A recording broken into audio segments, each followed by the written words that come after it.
안녕하세요. 오늘은 수학 처음부터 이해하는 개념으로 약수와 배수에 대해서 설명을 좀 드릴 건데요. 약수와 배수가 좀 헷갈리는 분들이 있거나 혹은 오늘은 약수와 배수를 설명하고 최종적으로는 왜 약수와 배수를 배웠는지, 그리고 그게 우리 실생활에서 얼마나 많이 활용이 되고 있고 그걸 우리가 얼마나 많이 쓰고 있는지까지 설명을 드릴 거니까 간단하게 전체적인 개념을 잡는 데도 좀 도움이 되실 것 같고, 그냥 약수와 배수를 배우긴 했지만 그게 직접적으로 우리가 언제 쓰고 있는지는 딱히 생각해 본 적이 없었던 분들도 그냥 이렇게 우리 일상생활에 약수와 배수가 많이 들어와 있었구나 라는 걸 좀 이해하실 수 있도록 한번 설명을 해보도록 하겠습니다. 먼저 정의를 해야겠죠. 일단 약수라는 것의 정의는 이제 쉽게 얘기하면 나눌 수 있는 다른 숫자이다 라는 의미인데, 그러니까 나누다, 즉 곱하기와 나누기를 이해를 해야 이 약수를 이해를 할 수가 있겠죠. 예를 들어서 12라는 숫자를 보면 1 곱하기 12이기도 하고 2 곱하기 6이기도 하고 3 곱하기 4이기도 하죠. 즉 이 말은 1이나 2나 3이나 4, 6, 12로 12를 나눌 수 있다라는 뜻이잖아요. 따라서 이런 것을 정리를 할 때 12의 약수다 라고 하는 거는 이 위에 있는 1, 2, 3, 4, 6, 12가 되는 겁니다. 간단하죠? 네. 그러면 이제 배수란 무엇인가? 배수는 그냥 말 그대로 곱해서 만들 수 있는 수라는 뜻인데, 즉 3의 배수를 생각해 보면 3 곱하기 2는 6, 3 곱하기 3은 9, 3 곱하기 4는 12, 이런 식으로 이어지는 무한히 많은 숫자를 모두 다 3의 배수라고 합니다.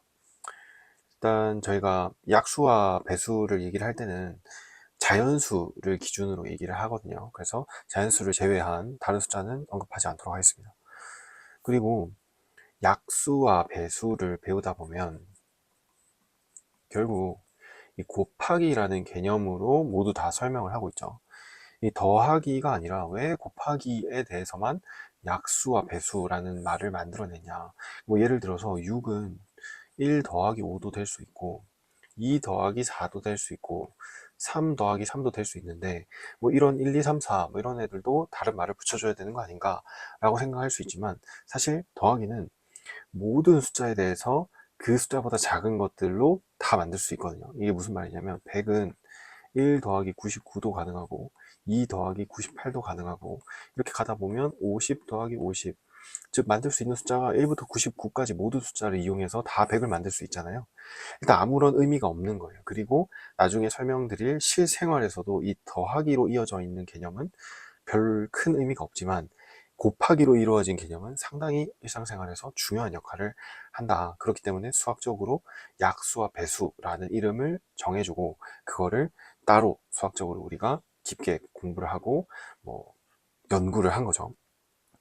자, 계속해 보면 여기서 이제 등장하는 것 중에 소수라는 개념이 있는데요. 이것도 작은 숫자다 라고 볼 수 있지만, 이 소수는 1과 자기 자신만이 약수인 것을 얘기를 합니다. 예를 들어서 2는 1 곱하기 2밖에 없죠. 그리고 3은 1 곱하기 3밖에 없죠. 그리고 5, 1 곱하기 5밖에 없죠. 근데 아닌 것은 9는 3 곱하기 3이 있잖아요. 따라서 얘는 소수가 아니다. 그러면 이런 것들을 뭐라고 부르냐? 즉 소수가 아닌 것을 우리는 합성수다 라고 부릅니다. 그러니까 그냥 그렇게 부르기로 한 거니까 이건 왠지는 그렇게 깊이 생각을 해볼 필요는 없고요. 이 소수가 1과 자기 자신만이 있는 수인데, 이게 수학사에서 정말 깊이 연구되고 얼마나 많은 소수를 찾아낼 수 있는가, 그리고 소수는 무한계가 맞는가, 연속된 소수들은 어떠한 특징들이 있는가, 이 숫자에 집착을 해서 그걸 깊이 연구하고 있는 대상이고, 그 엄청 유명한 리만 가설의 이제 주요한 소재이기도 하죠. 그래서 이 소수가 수학사에 정말 중요하고 그 자체가 가지는 의미는 정말 크지만 뭐 거기까지 고민하실 분들은 뭐 학생들은 아직 거기까지 고민할 단계는 아닌 것 같아요. 그냥 이런 숫자가 있고 그게 정말 중요해서 이 수학에서 깊이 연구를 하는구나, 그 정도만 아시면 될 것 같아요. 그리고 이제 이 약수가 중요하니까 예를 들어서 이 12라는 것의 약수가 참 중요하기 때문에 이걸 가지고 이렇게 분해를 할 수 있는데, 이런 분해를 하는 과정을 우리는 인수분해라고 합니다. 인수분해는 나중에 다항식에서도 나오죠. 근데 지금은 약수와 배수만을 얘기를 하는 거고, 인수분해는 그냥 곱셈으로 나눈다, 뭐 이렇게 생각해 주시면 될 것 같아요. 그 왜 곱셈으로 나누냐, 덧셈으로 나누는 건 안 되냐, 그건 아무런 의미가 없다고 했죠. 그래서 인수분해가 중요한 거죠.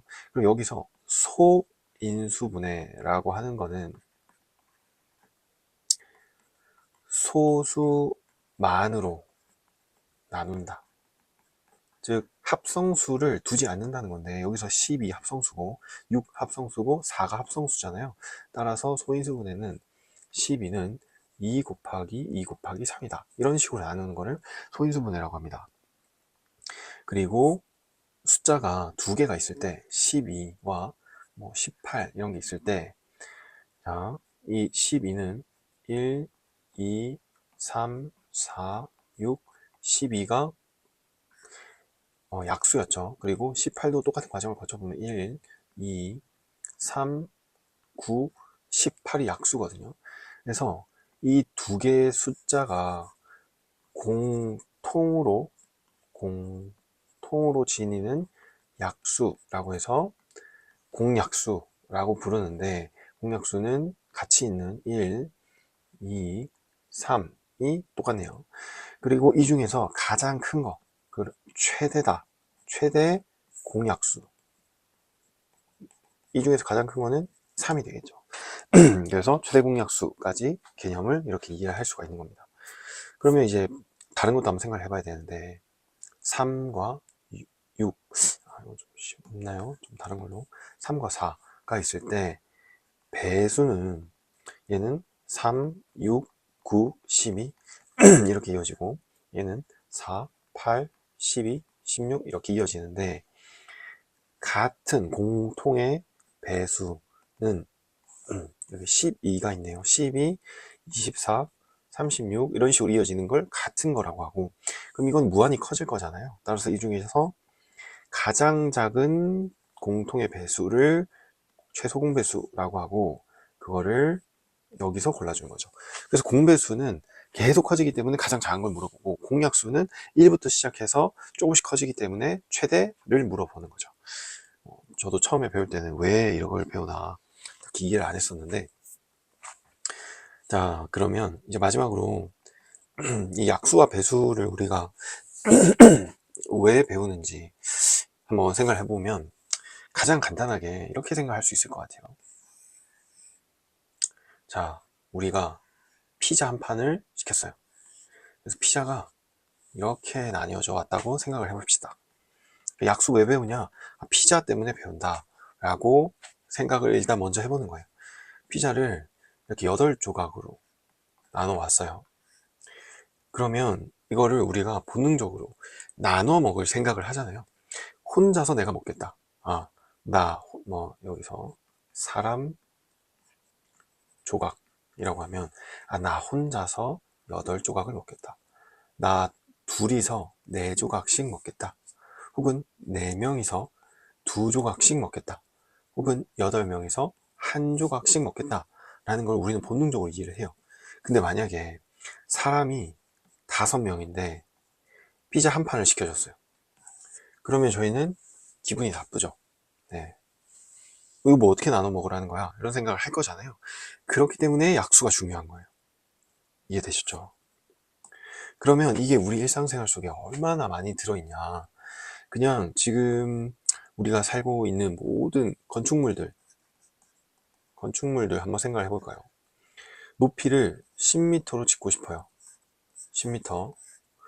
이 높이가 10m인 건물을 짓고 싶은데, 그러면 이 건물을 10m인 긴 뭐 벽돌을 가져와서 그냥 두면 될까요? 말이 안 되죠. 즉, 이 사이를 무언가로 쌓아 올려야 되고, 그 쌓아 올린 게 10m의 약수의 길이를 가진 거여야겠죠, 당연히. 만약에 1.1m의 나무를 가지고 와서 쌓는다. 그러면 비례가 안 맞을 거잖아요. 그러면 9층까지는 1.1m고, 마지막 층은 0.1m야. 뭐, 마지막 탑층에 올라갈 사람은 아무도 없겠죠. 그러니까 우리가 무언가를 만들고 차근차근 쌓아 나갈 때는 전체를 생각을 할 수밖에 없고, 그 전체의 일부들은 그 전체의 약수로서 하나씩 채워 나가야 되는 것. 그게 가장 기본이라는 거죠. 만약에 내가 어떤 서랍장을 샀는데, 그 서랍장을 만드는 사람이 이렇게 뭐 1.5m짜리 서랍장을 만들었는데, 난 3칸짜리를 원했어요. 근데 그러면 여기가 각각 0.5m여야겠죠. 0.5m. 근데 그 사람이 수학을 몰라. 혹은 그런 게 우리 일상에, 혹은 인간이 그런 걸 아직 개발하지 못했어. 그래서 자기 마음대로 0.7m, 0.6m, 0.3m로 만들었어. 그러면 저희는 짜증이 나겠죠. 네. 아, 여기 0.3이 아니라 0.2네요. 네. 저도 지금 정신이 혼미합니다. 그러니까 이렇게 모든 일상 속에서 이 약수라는 개념은 들어올 수밖에 없는 거예요. 그게 결국 인간에게는 분배와, 그리고 나눔과, 그리고 이로써 어떤 규칙들이 일정하게 생기고, 그로써 어떤 체계들이 쌓여 나가면 결국 국가가 되고, 그 국가 안에서 또 어떤 기업들이 생기고, 뭐 그런 것들은 모두 다 나눔이거든요. 이걸 다 분배하고 다시 쌓고 하는 과정이에요. 약수, 이렇게 볼까요? 이렇게 약수, 다시 쌓이는 거, 배수. 이 개념이 없으면 정말 기본적인 연산조차도 우리가 할 수가 없는 거죠. 그러니까 인간은 본능적으로 두 사람만 모여도 분배에 대해서 생각하게 되고, 뭐 5사람이 모이면 그걸 어떻게 나눌지를 생각하게 되고, 그 속에서 정확하게 공평한 체계 속에서 규칙을 만들게 되고, 그러니까 본능적으로 약수의 개념을 우리가 계속 고민할 수밖에 없는 거예요. 그러면 그거를 가장 먼저 고민을 하고 우리 일상생활에 계속 넣어왔던 거죠. 예를 들어서 우리가 쓰는 시간, 24시간에 60분에 60초의 개념을 쓰고 있잖아요. 지금 혹시 이걸 보면 좀 이해가 되시나요? 60이라는 수와 61이라는 숫자가 있다고 생각을 한번 해봅시다. 60은 1, 2, 3, 4, 5, 6, 그리고 6에 다음에 10, 그 다음에 12, 15, 20, 30, 60. 지금 약수가 12개. 61, 1과 자기 자신 2개. 이 60이라는 숫자가 얼마나 특별한 숫자였는지 이것만 비교를 해봐도 알 수 있잖아요. 60을 아무거나 고른 게 아닌 거예요. 59도 마찬가지예요. 1과 자기 자신밖에 없죠. 그러면 24는 어떤가요? 혹은 12는 어떤가요? 모두 다 그 숫자들 정도 중에서는 약수가 정말 많은 숫자예요. 그러니까 거의 최대 합성수라고 볼 수 있죠. 그렇기 때문에 우리가 시간을 정말 유용하게 쓰는 거죠. 만약에 61분이라는 개념이 있다. 61분이라는 개념이 있다. 그러면 우리는 1분과 61분 외에는 이거를 나눌 수 있는 자연수가 없는 거예요. 그때는 뭐 30.5분 이런 거 이해를 처음에 이걸 만들었을 때 사람들이 할 수 있었을까요? 못 하거든요. 소수가 없었을 가능성도 높고, 이걸 분수로 표현한다? 뭐 그런 불필요한 것들이 과거 이 바빌로니안 시대에 있었을까? 저는 없었다고 생각을 합니다.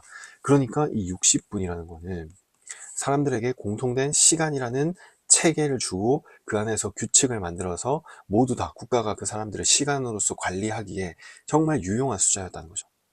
네. 이 60진법에서 유래한 것들은 모두 다 마찬가지인데, 결국 이 360도라고 하는 이 각도도 결국 마찬가지인 거예요. 각도가 왜 중요하냐? 과거에는 측량이라고 해서 내가 이만큼의 땅을 지배를 했는데, 그걸 땅을 이렇게 나눠서 그거를 사람들한테 따로따로 지배를 하게 만들고 걔네들한테 각각 다 세금을 받아야 될 거잖아요. 넌 이만큼 벌었으니까 이만큼씩 들고 와, 이렇게 해야 될 텐데, 그리고 이 땅들도 뭐 사고 팔고 해야겠죠. 그 각각 개인의 재산이니까. 그럼 그걸 정확하게 측량하고 정확하게 계산해야 되는데, 그런 모든 것들에 이런 각도, 그리고 도형, 이런 게 정말 중요한 개념이었거든요. 근데 그게 일반화되지 못하고 사람들끼리 뭐 공유되지 못한다. 361도라서 이게 합성수인지 소수인지 잘 당장은 생각이 안 나는데, 뭐 소수가, 그러니까 인수분해가 거의 되지 않는, 결국 약수가 거의 없는 숫자를 두면 사람들이 어떤 합의를 이룰 수가 없었겠죠. 360도 안에 뭐 30도 삼각형, 60도 삼각형, 90도 뭐 이런 것들을 마구마구 써줘야 되는데, 그런 개념이 형성되기가 상당히 힘들었을 거라는 거죠. 그렇기 때문에 우리 일상에는 약수가 정말 깊이 들어와 있다. 우리가 쓰고 있는 아무 생각 없이 나누는 것들. 어, 우리 회사가 1,000만 원을 벌어서 10명이 있네? 100만 원씩 나눠주겠지? 하는 이 모든 것들. 그 외에도 뭐 국가가 돈을 관리하고 세수를 관리하고 뭐 그로써 이 전체 나라를 운영하고 하는 모든 것들의 약수, 배수가 정말 중요하다. 그러니까 그 숫자들이 우리 일상에서 많이 녹여져 있으니 좀 너무 수학으로만 바라보지 말고, 우리가 살아감에 있어서 꼭 필요한 개념이구나. 이게 생길 수밖에 없었구나. 라는 거를 좀 더 적극적으로 이해를 해볼 수 있으면 좋을 것 같아요. 오늘 약수와 배수에 대해서 설명을 하고 싶었고, 제가 이 약수와 배수가 일상에서 얼마나 중요한지 느끼는 거를 좀 공유하고 싶어서 이 얘기를 했는데, 좀 많은 분들이 공감을 하시고, 그리고 그 수학적인 개념도 혹시 이해가 안 되는 게 있으셨다면 더 쉽게 받아들여 주시는 기회가 됐으면 좋겠습니다. 오늘 여기까지 하겠습니다.